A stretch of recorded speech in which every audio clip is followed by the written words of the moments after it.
Welcome to the Mario Matter, the #1 Nintendo podcast.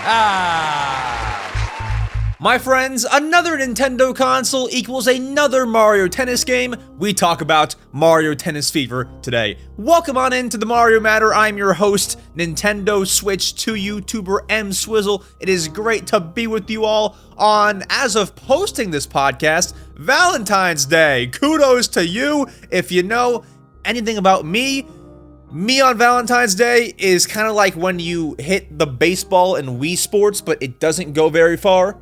And the announcer says, single. Yeah, that's kind of what I am here. But we have a lot of Nintendo news and topics and fun things to discuss on today's show. First things first, we have Nintendo news. After that, my thoughts on the newly released Mario Tennis Fever game. I've played it. I've done some stuff. I got some thoughts. Let's talk. After that, a Q&A segment. Let's go ahead and not waste your time and dive into the Nintendo news for the week. So, how we doing, guys? As I was gathering all of our Nintendo news for this week's show, I realized there really wasn't a whole lot of news. It's more so, we got two big pieces of news that are rumors. But if these two things happen, Nintendo and Pokémon are in a pretty good spot in life, okay? So, two big rumors for our Nintendo news segment. Let's go ahead and dive into these. With the first one being pretty large, if I can say so myself. Rumor one here. There is a Nintendo Direct, a General Direct this week. Do I believe this rumor? Probably not, and I'll get to why. But I'm just reading you the rumor. There's a Direct this week. Guys, don't stop. Don't get excited. I'm going to tell you why I might not believe this. And apparently, in this Direct, there's going to be a brand new 3D Mario game announced. There's going to be a brand new 3D Mario, whatever the next 3D Mario is in this game. I mean, in this Direct. That's the rumor. Now, any Nintendo fan can look at this piece of news, and this seems like everything we've been waiting for. I mean, golly, does it get any better than this? Does it get better than a February Direct? You know, Nintendo loves February for Directs. So, you know, Nintendo's on time with probably one of the biggest games they've released or are going to release, 3D Mario, in the past 10 years. This is massive news. Now, who does the rumor come from, and can we trust the rumor? Okay. So, I will tell you off the bat, I don't necessarily put a whole lot of stock into this rumor. The reason we're talking about it is because everyone's talking about it. Like, all the Nintendo news, YouTube, it's making the rounds. Like, this news is making the rounds. Rumor comes from at Attack the Backlog on their podcast with at Nashweedle. And we got to talk about both people, more so one than the other.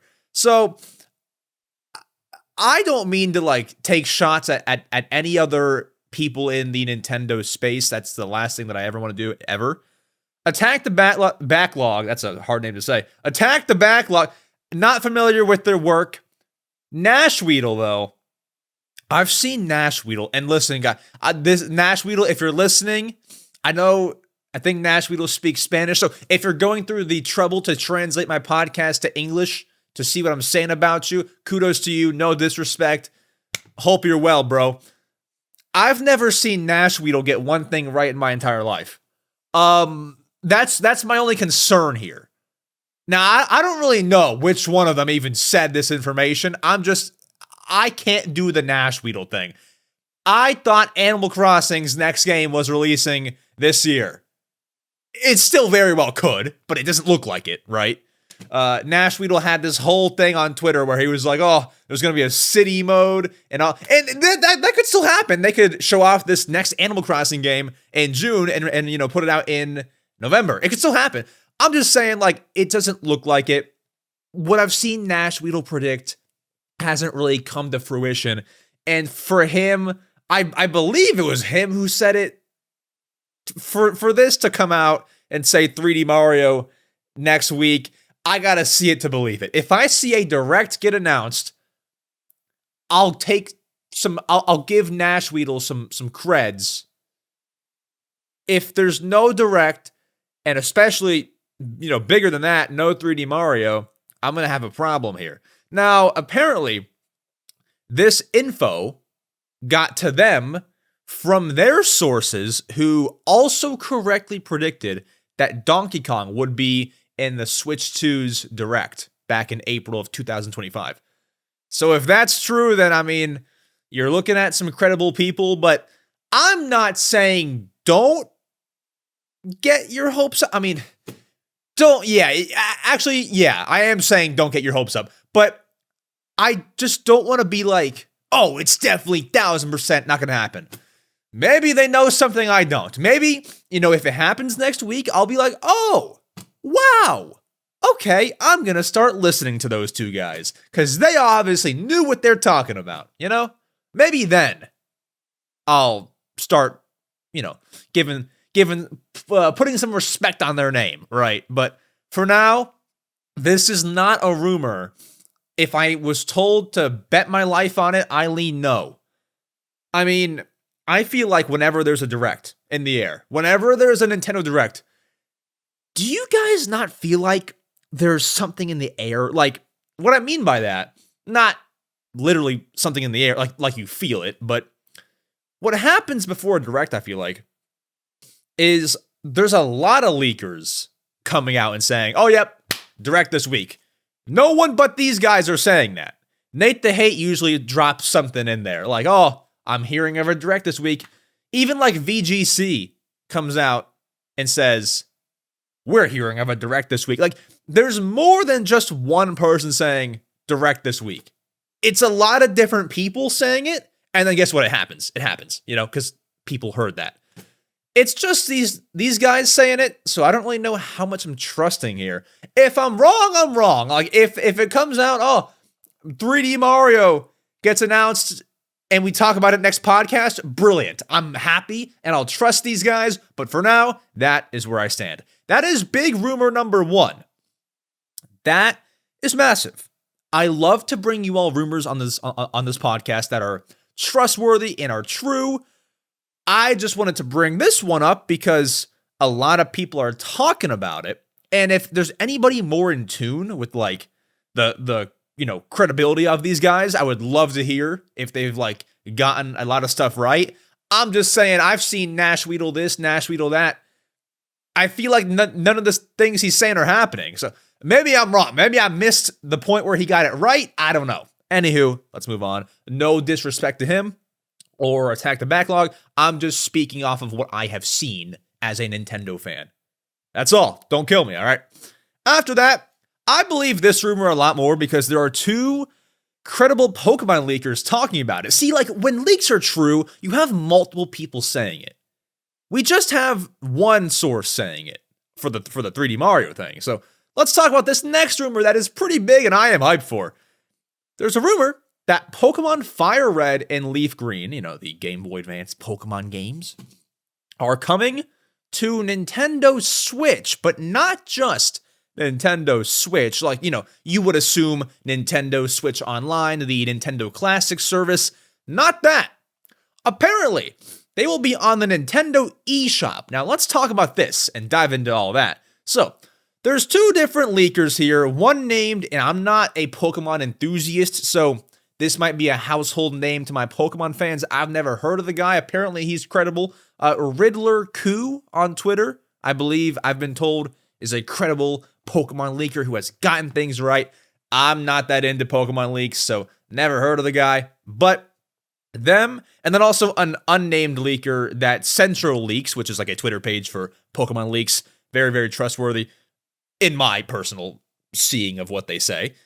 They're like, oh, this other leaker is saying the same thing, so it must be true. Like, there's two leakers here that are in play that are given credibility in the Twitter Pokemon space. They're both saying these things. So the Riddler Koo just posted a tweet saying, Pokemon Leaf Green and Fire Red. Quote, they will return soon. So, a cryptic like, oh, these games are going to return soon. And then another leaker, I guess we don't have their name. There's just no name for them. They are a random Twitter account.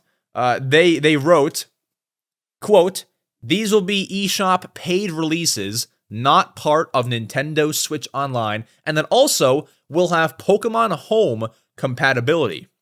Two big pieces there. So, let's talk about this. There has never been a game that was made for GameCube, Game Boy Advance, Game Boy Color, NES, SNES, N64, all of the Nintendo Switch Online games.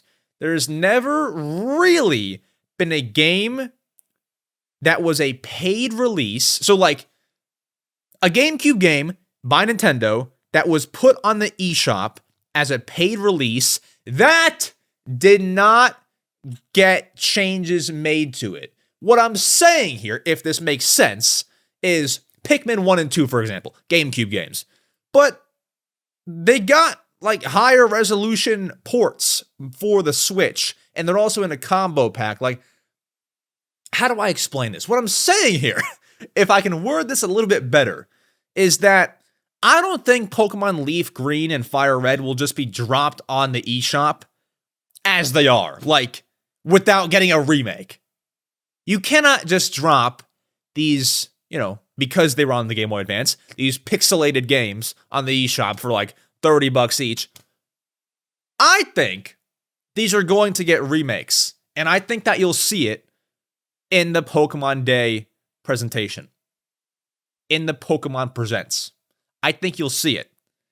There's some talk about whether or not these will just be ported to the eShop, as they are, Game Boy Advance, blocky style, right? And then, there's some talk of they could be remakes, or they could just be, whatever, right?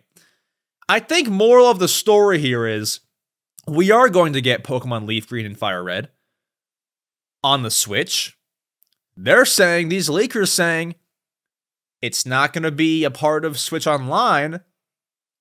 It sounds like to me we're in for some Pokemon remakes, which, they're no stranger to doing, the Pokemon Company. So, whatever you take from this, two leakers saying Pokemon Leaf Green, Fire Red, be on the lookout. I'm not going to lie, just because there's multiple sources and, from my people who are more in the know, the Riddler Coup account is more credible and has a decent track record. I would probably believe this rumor. I think that this could happen in the next few months. I don't know. They will probably announce that in the Pokemon Presents later this month, I would imagine, because, it'd just be weird to throw that into a general direct. I don't know. I guess we'll see. But maybe they do put it in a general direct if that Pokemon Presents is largely going to be focused on Gen 10. So I don't know. Point is, be on the lookout for Fire Red, Leaf Green. That's a rumor that I would believe. So we'll see what happens there. Just two big rumors to kick off the show. Nothing is confirmed until Nintendo or anybody under the Nintendo umbrella, aka the Pokemon Company, says so. So it's all unconfirmed. Our only other actual piece of news, which segues us into the main segment of the podcast, is Mario Tennis Fever has released. That's the news. I woke up Friday morning, 7 a.m. Guys, if you didn't know this, I want to share a tip for anybody who wants to buy games on launch day. If there's no midnight release, which of course there wouldn't be for a game as small as Mario Tennis Fever, what you can do, I used to think that I had to wait until the nearest game store opened. So GameStop near me, I don't know, it's different everywhere. My GameStop doesn't open until 11 a.m. Yeah, that's not going to work. Best Buy opens at 10 a.m., so that's kind of decent. I'm an early bird. I want to get up, go drive to a store, get the game, come home. What you can do is go to Target. And now that sounds stupid. Obviously, Max, obviously I can go to Target. Problem is, Target doesn't always have launch day games at 6 a.m. So if a game comes out Thursday at on Thursday, February 12th. They may not have the game until Thursday, February 12th at like 1 p.m., right? That's happened before. Target recently has been having games like before they even come out. If that makes sense. Like I used to go to Target to buy a new Nintendo game, and they'd be like on release day, and they're like, we don't have it yet. We'll have it in a few hours. But like these past few times that I've been, they've had games right on launch day early in the morning. So what I'm saying is if you want to go to Target at like 6, 7 a.m., they usually have it now. So I've just been doing that. I got my Mario Tennis at like 7:30 in the morning. A little tip for my American buyers out there who have Targets near them. Or just buy it digitally. I mean, that works too. That's probably better if you're not a collector. That's just a tip that I wanted to share there because I feel like people have to wait until their GameStop opens. No, go to Target. They're open. Or Walmart maybe even too. I don't know. Go to Target. So, anywho, that's about it. Let's dive into my honest thoughts on Mario Tennis Fever based on my first impressions. So, I'm recording Friday. The game came out yesterday. I have not sunk 20, 30 hours into it. That would be insane. These are first impressions.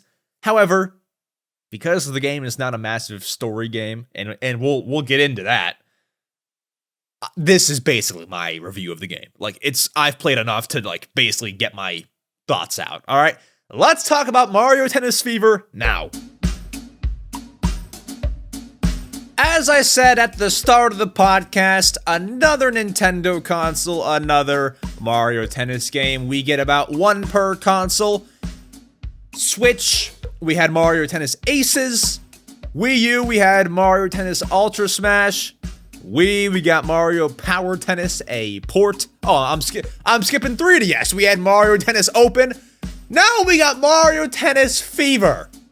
Let's freaking go. How nice of a day this is, my friends. I have played Mario Tennis Fever on the Nintendo Switch 2, and I'm here to talk about it today.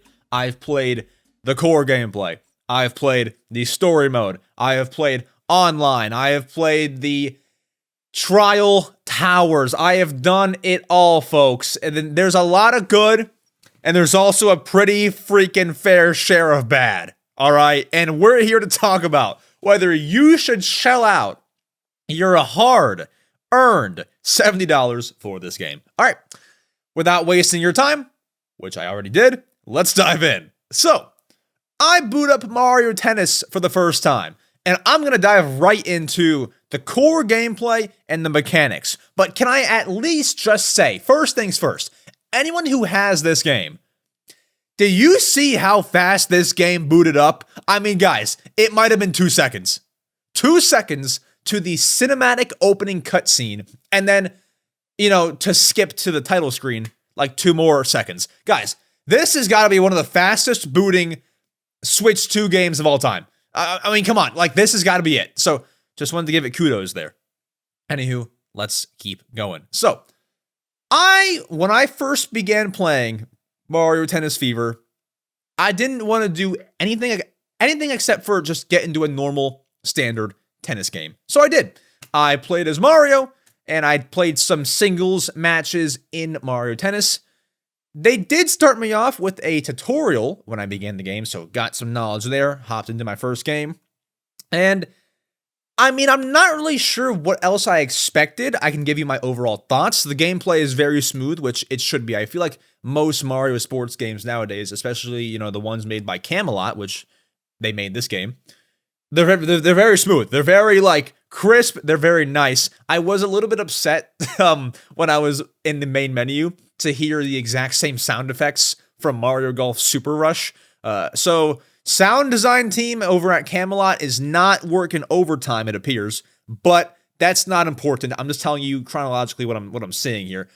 In the actual tennis game, it's nice. What I can really appreciate about the core gameplay itself, and just like how all the moves and the gimmicks are structured, it's a lot simpler than Mario Tennis Aces. Back in Mario Tennis Aces, and I wrote this down because I had to talk about it. I mean, to pick up all the controls and all the gimmicks and the features, it was kind of a nightmare. You had your freaking zone shot, you had the zone speed gimmick, you had the trick shot system. Like, it was not incredibly easy for a newcomer to learn the ins and outs of Mario Tennis Aces. I'd say Mario Tennis Fever is a lot simpler in that way, where really all you're going to learn is how to do certain, hits of the tennis ball. So like your slice hit, your top spin, your lob, your drop shot, that sort of stuff in Mario Tennis Fever. But then the only things outside of that you're really going to learn are how the fever rackets work and the gimmicks that go with that. And then just the chaos that also comes with that, and we'll dive into that. So while I'm playing my singles tennis match as my first few matches in Mario Tennis Fever, I began to use the brand new Mario Tennis Fever gimmick that they have added, which is the Fever Rackets. Yes, there are 30 rackets to choose from in this game, and based on which racket you pick when you do your special hit, your special move in the tennis match, something weird will happen. So there's 30 rackets to pick from, as I said. Let's say that I picked the flame racket. When I do my special move in the tennis match, there is going to be fire on the opponent's side of the court. And if they walk in the fire, then they get hit. See how it kind of introduces like a little gimmick, a little trouble for your opponent? If I use the ice racket and I do my special move, there's going to be a little ice area on their side of the court. And if they walk in that, they'll move all slippery. There's a shadow racket where if I do my special move, I get an extra player on my team. So if it's a 1v1 and I use that shadow racket, it becomes a 2v1 for a temporary amount of time. See how each racket gives you a new gimmick? It's very cool. And there's 30 of those. What do I think of this gimmick? You might ask. I think it's very cool. I think it's amazing. I've always liked how in games like Splatoon, you can customize your gear and get special abilities based on that. I've always liked being able to choose which, extra cool abilities you have, as opposed to like other games you don't. So I've enjoyed the racket that gives you the fire, the flame racket that gives you the fire on the other opponent's side. I've been liking that one. I like the one that drops bananas on the other player's side. I love fever rackets. I think it's a gimmick that can be easily understood by the casuals. And my big criticism of Nintendo games lately has not been a critique for myself, but more so like, man, if I had friends over who rarely ever play games, they cannot pick up this game and learn it right away. A few games recently have had that problem. I think Mario Tennis Fever is pretty easy to learn. I mean, I learned it, so it must be pretty easy. I'm not smart. I'm kidding. But I think it's much simpler than Mario Tennis Aces. My Amazon Alexa is going off. And I think it's just a good gameplay experience with a smart gimmick in the Fever rackets. Gameplay itself is solid. I'll leave it at that. Anywho, let's keep on going. Online. Let's talk about online play. I will give you this. Most of the time, online play is solid. I was getting in some strangers' online rooms, and connection was fine. Didn't have any problems. It was smooth sailing. It was good. I enjoyed it. Here's the problem. There are a couple times that I connected to some people, which, they probably had a weak Wi-Fi. The game and the online play will freeze up and stutter, and it's kind of hard to play with someone who doesn't have good Wi-Fi. Now, I don't know what Nintendo could do about that. Like, it's not really their fault that the person I'm playing has bad connection, so our game is freezing up. I'm just saying it's not fun. In a game where timing is so important, like tennis, and, there's certain moves in the game where you have to press A twice in a row or hold down A. When the game freezes up, you can't really do any of that. So I guess what I'm saying is the online's fine. It's fine. It's totally fine. But if you're going to play with someone who has a rough connection, you're not going to have fun. So Assuming you and your opponent, your online opponent, have connection, you are chilling online, is responsive, it's fun, it's good to go, it's out there, it's good, it's online, it's what you would expect, okay? Online's good, happy to report. I want to end by talking about the story mode, and I'll do that in a minute, but let's talk about the other mode that I really enjoy, which is Trial Towers. Now, this is essentially, I guess, to compare it to a recent game, recent DLC, if you played Splatoon 3 Side Order, it's kind of like that in a way, but not exactly, where you start at the bottom of this tower, and you climb up the tower, one level, each time you complete a challenge. So, in Mario Tennis Fever, it's like, challenge number 1. Hit this tennis ball within these little hoops that are on the court, and if you get the tennis ball in, enough hoops, you can move up 1 level. Or it's like, beat these opponents in a 2v1, and like, you're the one. It's challenges each time that you get in a new level of the tower. And each time that you beat a challenge, you move up in the tower until you're at the top. Challenge. It's like a tower challenge. The more you win, the more you go up to the top of the tower, and then your goal is to be at the top of the tower at the end of it. It's that kind of mode. Very cool. Love that. I'd say this is one of my favorite modes because we'll talk about story mode. I'd say this is one of my favorites. I just don't know how many times I'll come back to playing this mode. There's a few different variations of it. It's very, very fun first time playing. I just don't know how long I'm going to be doing this. Aside from that, it's great. I like Trial Towers. I like that. Last few notes before I dive into story mode and the tournaments mode and basically all the modes in this game. There's a commentator. The Talking Flower is the commentator in most of the tennis matches that you play. I don't know if this is the Talking Flower just becoming more mainstream and more of an official Mario character, but he's here. He's in Mario Tennis Fever, and I gotta say, he's a little bit annoying. The commentator, the Talking Flower, is a little bit annoying. And I think here's the problem, and I've seen so many peers and other people say this online, and I have to agree. The Talking Flower commentary needed maybe 200 more voice lines. Because as it is now, if you play maybe 3, 4, 5 matches, and this Talking Flower is doing commentary on your match, and by the way, he just says like, oh, nice shot, stuff like that, basic stuff. If you play 3, 4, 5 matches, you will hear all of his voice lines. Like, he will start to repeat himself, and the commentary becomes bland. We needed a lot more voice lines from this guy. Because the amount that he has now, you'll begin to hear him repeat himself. It's not fun. It just feels generic at this point. What if he had some personalized ones, like, nice shot, Mario, or, just some off-topic, like, I wonder what a Goomba tastes like. Just stupid stuff.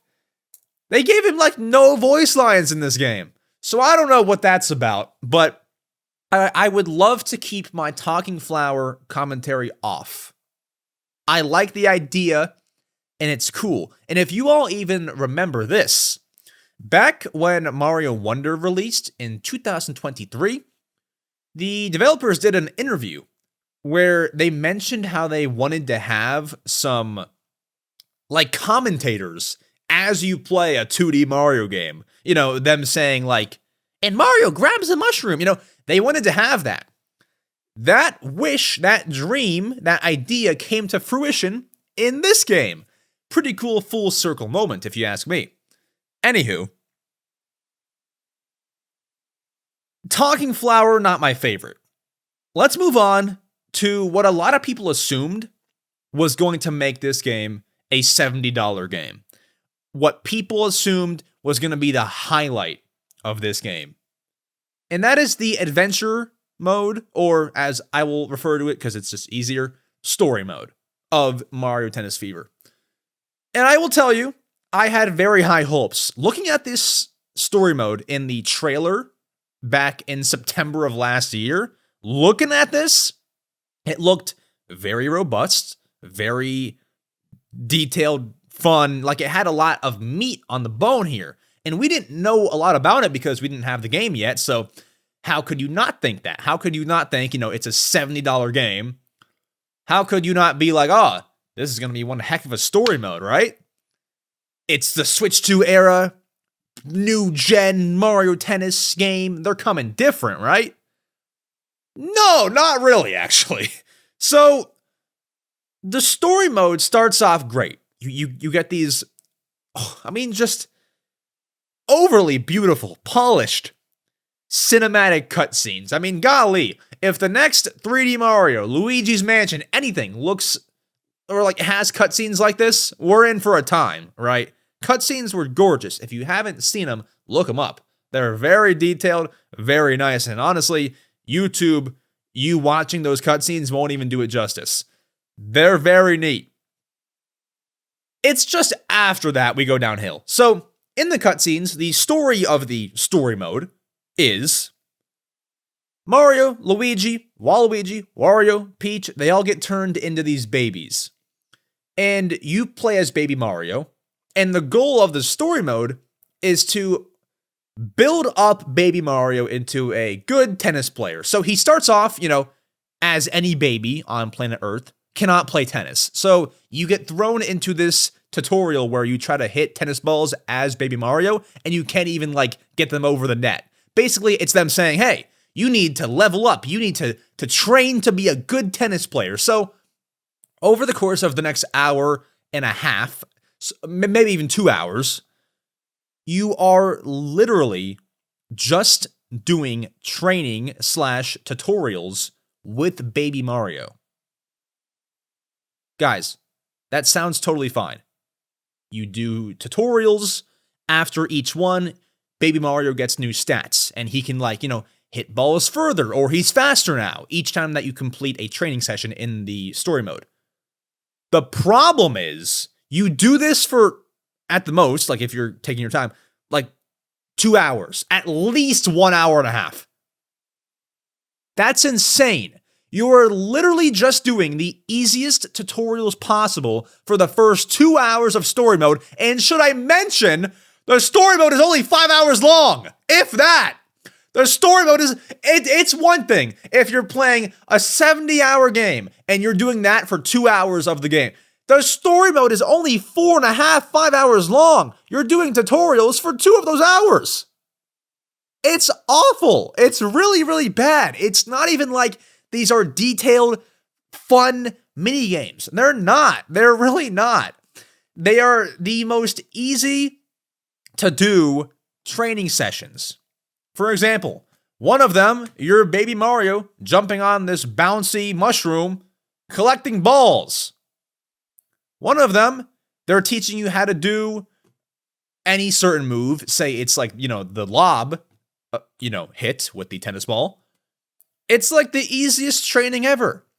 Then there's these other times in this story mode where one of the toads will quiz you on your tennis knowledge. And I was reading a few other reviews for Mario Tennis Fever to see if they echoed my same sentiment. I read one from IGN's Logan Plant where he said, I didn't even get to this. Well, did I? Shoot. He said that one of the toads asked him, which character type is the fastest? Is it the all-around type or the speedy type? Golly, if you can't answer that question, what are we doing here? These are just terrible training, tutorials, quizzes. Everything in this story mode is just not what it should be. Everything's just off. It's not good. That's a terrible trivia question to ask. Which character's the fastest? All around or speedy? So, that's not good. That's not good.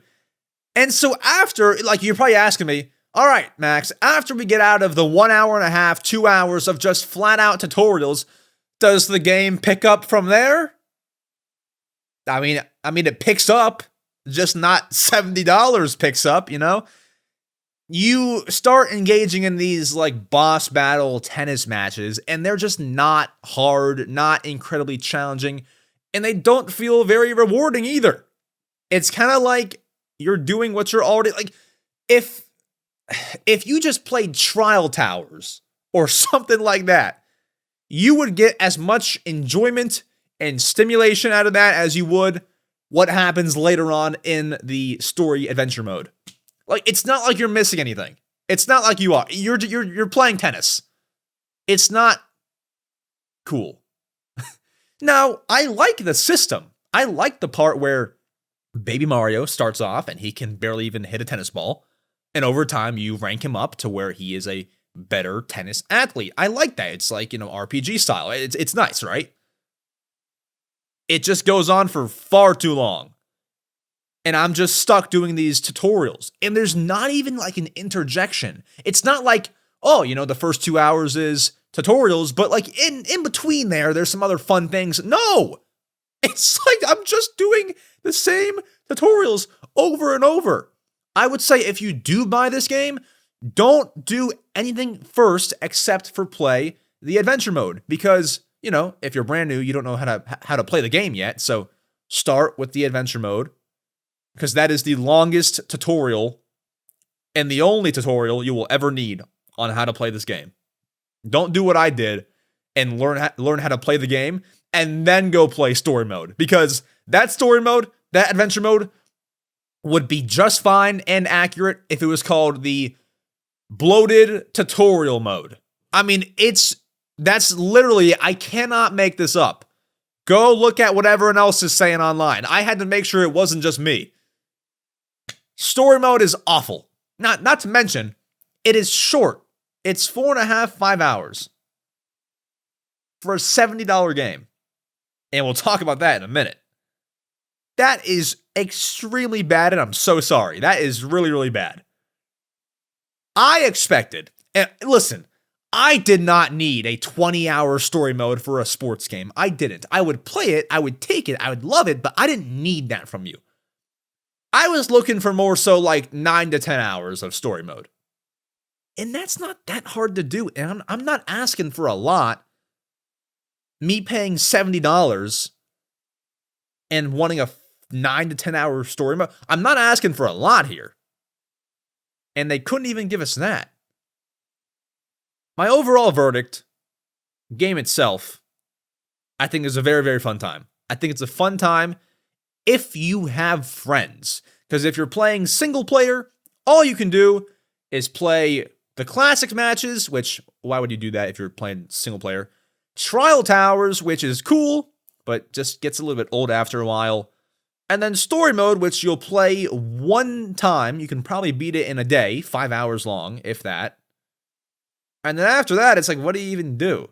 Like, you can replay, you can play online, but it's just like, how long are you really playing tennis matches online? Like, I don't know. So if you have buddies over, if you have friends, you can have them over and have some fun that way. Compete in tennis. It's more fun. You know these people. It's nice. It's cool. If you're playing single player, you're not getting your $70 worth, and that is a sad commentary on this game. I will tell you that. Verdict. At the Mario Matter Entertainment, I'd probably rate Mario Tennis Fever, considering everything, considering the price. I don't want to undermine this game. It is the best Mario Tennis game in the entire series, and that's a fact.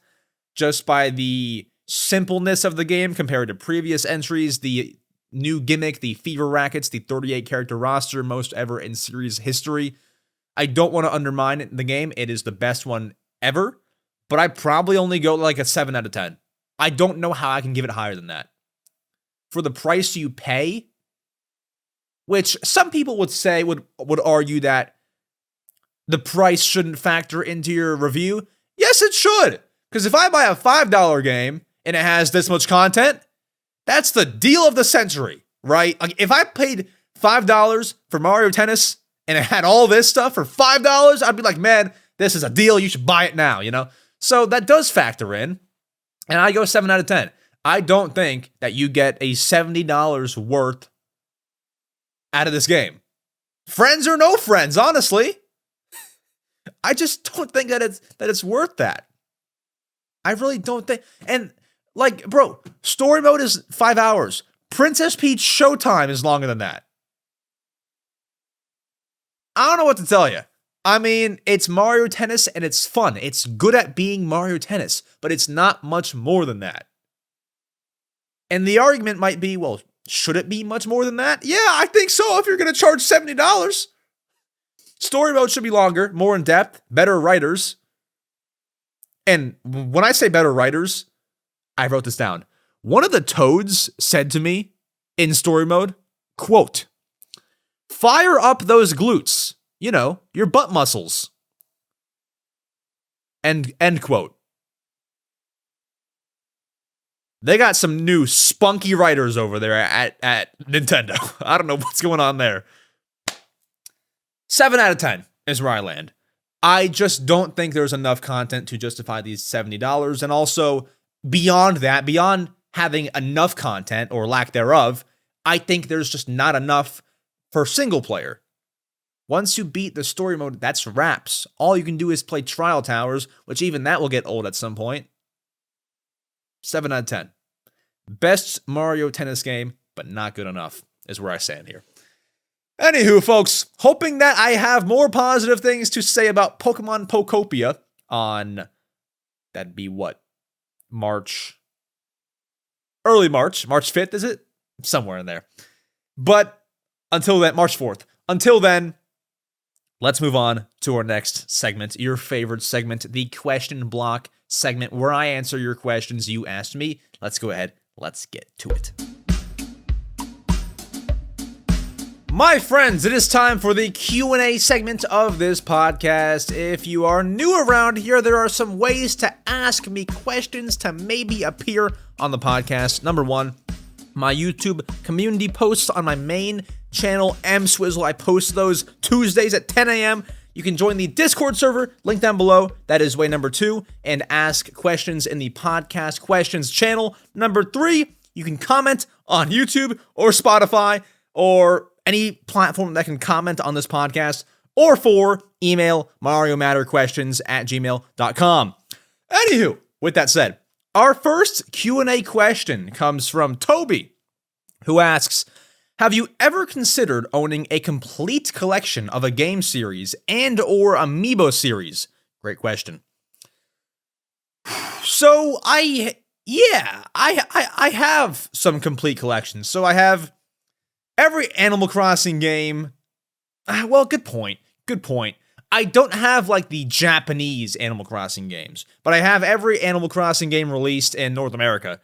So does that count as like owning a complete collection? I have that. I definitely 1000% have every Mario and Sonic at the Olympic Games game on DS, 3DS, Wii, Wii U, Switch, everything. I have that. I guess that's a complete collection. I'm sure I have more. I'm sure I have, more like complete collections, but yeah, I mean, it's very rare that it's rare that I like see a game and love that game and then buy the whole collection. I guess the other example would be the Another Code series, which is the Another Code Recollection game that was put on Switch in 2024. I have all of those games, the Wii version, DS, so I have some complete collections, the Wii series, Wii Music, Wii Play, Wii Sports. But it's very rare that I like buy a game and then be like, oh, I want the whole collection. So yeah, definitely have considered it, have done it a few times, but it's just rare that I go after a new one too often. So thank you, Toby. Ryan asks, what are your thoughts on the Super Bowl? Were you happy with the results, and did you watch the halftime show? Ryan, don't get me canceled, Ryan. All right, come on. Let's talk about the halftime show and all that stuff. All right. So thoughts on the Super Bowl. I thought it was pretty boring, and I think most people walked away thinking that. And listen, games can be boring sometimes. That's okay. I just want to make sure. I am not a Chiefs fan by any means. I'm not an Eagles fan. I'm a Steelers fan. But I want to make sure and hold these people accountable. If you out there were one of the people that said, I don't want the Chiefs, I don't want the Eagles, I want a fresh Super Bowl with new teams. If you said that, I don't want to hear anything out of your mouth where you say, that was a boring Super Bowl. You asked for it. You asked for it. You cannot tell me if the Chiefs were in the Super Bowl, it'd be that boring. I'm not a Chiefs fan by any stretch. But you asked for that. You asked for that Super Bowl, and that's what you got. You have a year 2 quarterback in Drake May, and then you got Sam Darnold. What did you expect? I didn't expect a very thrilling game, to be honest with you. So, listen, if he didn't say any of that, like me, that's fine. Call it boring. That's what it was. But if you were like, I don't want Patrick Mahomes and all these, very named teams in the Super Bowl, if you said that and then go, oh, that was pretty boring, I don't want to hear from you, dog. That's what you wanted, and you got it. So, thoughts on the Super Bowl are that. Halftime show. This is the controversy. Okay, let's talk. So the biggest thing I'll say here is I don't have a problem with Bad Bunny. If he wanted to be a guest on this podcast, let's do it. We need a translator, but that's it. And that's my problem with the halftime show. I don't know what Bad Bunny's saying. I don't know what he said to me. I do not know what he said. I cannot give you one word. He might have said okay one time. That was like the one English word that I thought I might have heard. But aside from that, I don't know what he's saying to me. He's looking into my soul, into the camera lens. I don't know what he's saying. So by product of that, the halftime show for me sucked. I can't get anything out of this. I don't know what he's saying. Oh, but Max, just, feel the vibes.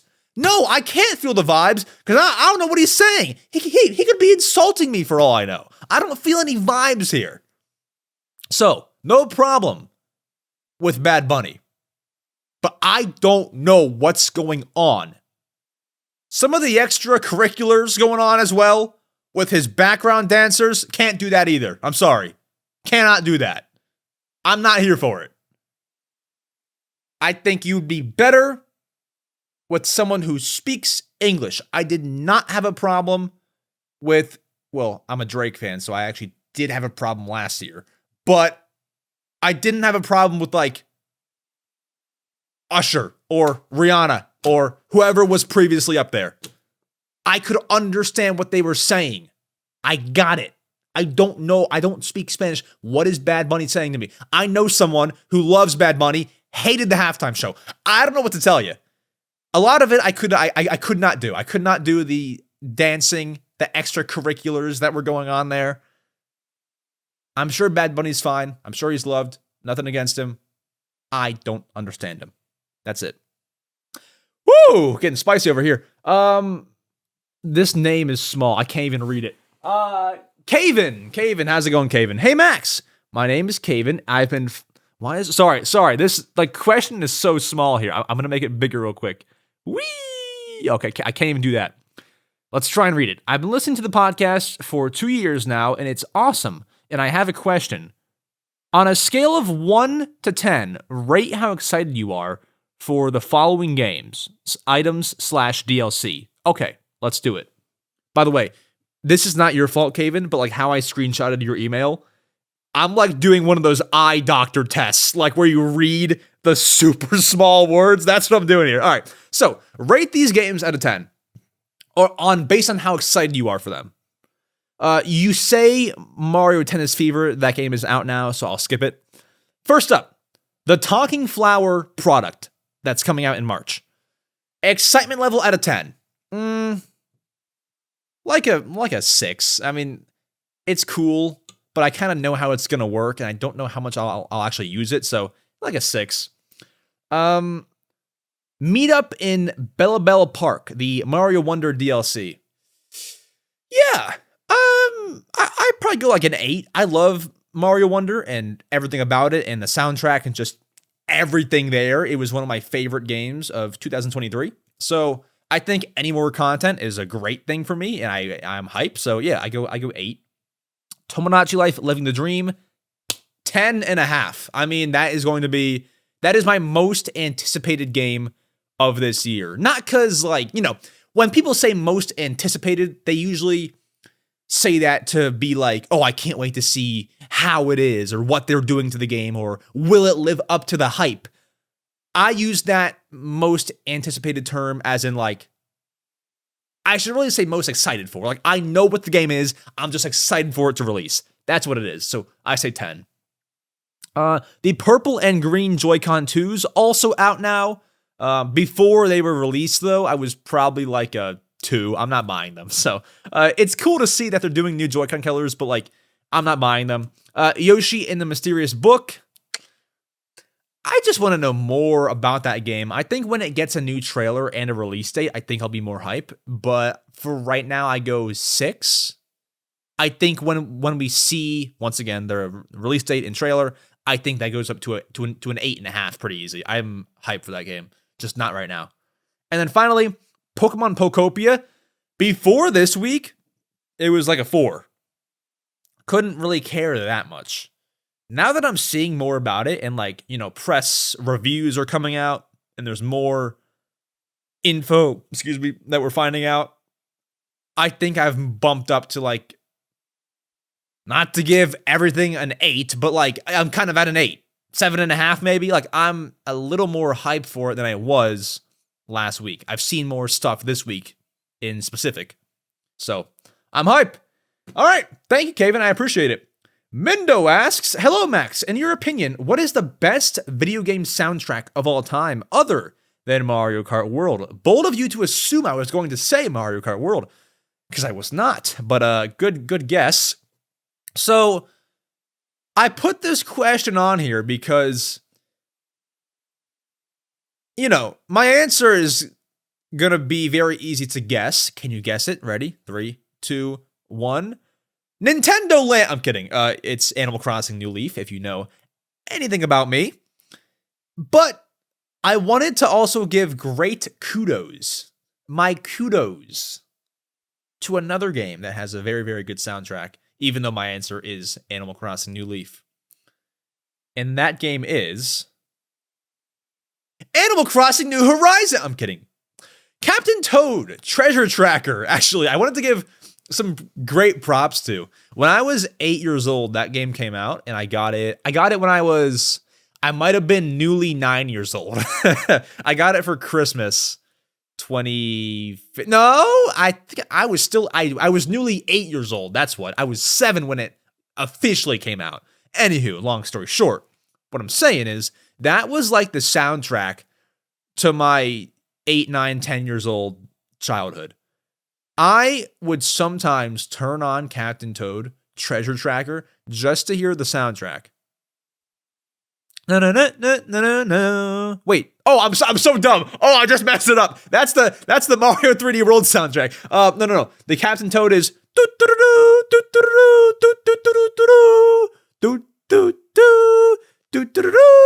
that's, sorry, I had them mixed up. I would turn on my Captain Toad Treasure Tracker just to hear that sometimes. It was so good. And then I feel like what was also good about it was every single level, the music was just very fitting, which it should be. That's no surprise. I'm just saying I appreciated it. I appreciated when Captain Toad was on a beach. It was this nice, unheard of, new Nintendo tropical music. I liked when he was in like a little dark mansion-y type place. It was eerie, which, like, that's obviously how music should sound in games. It should fit the vibe. I'm just saying the tracks they came with, the music they chose and made and picked, love it a lot. Go listen to the soundtrack if you have not yet. So, anywho, let's keep going. Timmy asks, final question. Timmy asks, hey Max, How many years do you think the Nintendo Switch series has left? I imagine that you mean how long until the Switch stops getting games. So, long after Nintendo stops making games for Switch 1, long after that, third-party developers will keep putting their games on Switch 1 until 2032, maybe, right? I think that Nintendo will officially stop making Switch 1 games by the end of next year. End of next year, you will not see another Nintendo Switch game be released by Nintendo themselves, Nintendo proper. And I think as time goes on, you'll see, I was going to say that you'll see less and less Switch 1 games get released, but you're already seeing a pretty small amount get released. Like, the only Switch 1 games that are lined up for this year so far, Tomodachi Life, and then isn't Rhythm Heaven Groove a Switch 1 game? So those two, that's it. So you don't have that much anyway to work with. Wait, is Pokopia No. Pokopia is not Switch 1, is it? Hold on. If it is, Switch 1 users are low-key eating right now. It's not a Switch 1 game, is it? No, it's not. It can't be. Come on. Pokemon Pokopia. Okay. No, it's not. And it shouldn't be. It should not be a Switch 1 game.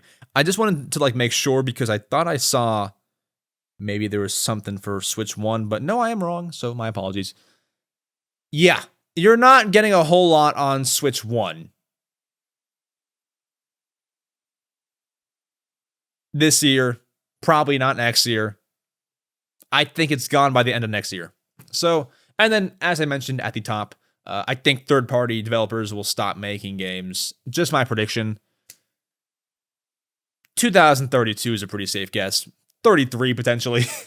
But a long time. They won't stop making Switch 1 games until the next console after Switch 2 is not announced, but close. So, yeah, it's going to be a hot minute. But anywho, folks, that is it for the Mario Matter episode number 179. I appreciate you all listening, viewing, watching, enjoying, subscribing, giving us a 5-star rating on your favorite audio platform. All the things that you do to support the podcast are very much appreciated. I'll be back next week with a guest to recap the highly rumored 3D Mario that we're going to be getting this week. Apparently, if these leakers are true to their word, we'll be talking about 3D. I mean, listen, if I am in this seat next Friday talking about 3D Mario, posted on Saturday, what a week that'll be. What a week that will be. Anywho, if that happens, you'll be hearing from me. With that said, folks, I will see you all next Saturday with a guest who has been on the show before. Very cool guy. You'll see. It's not C.com, Russ Vandy, or any of those guys. It's a returning other guest that was on. See if you all can guess who it is. He was on in November of 2024. So a little while ago, not too recent. See if you can go figure it out. I'll see you all next Saturday for even more. Adios.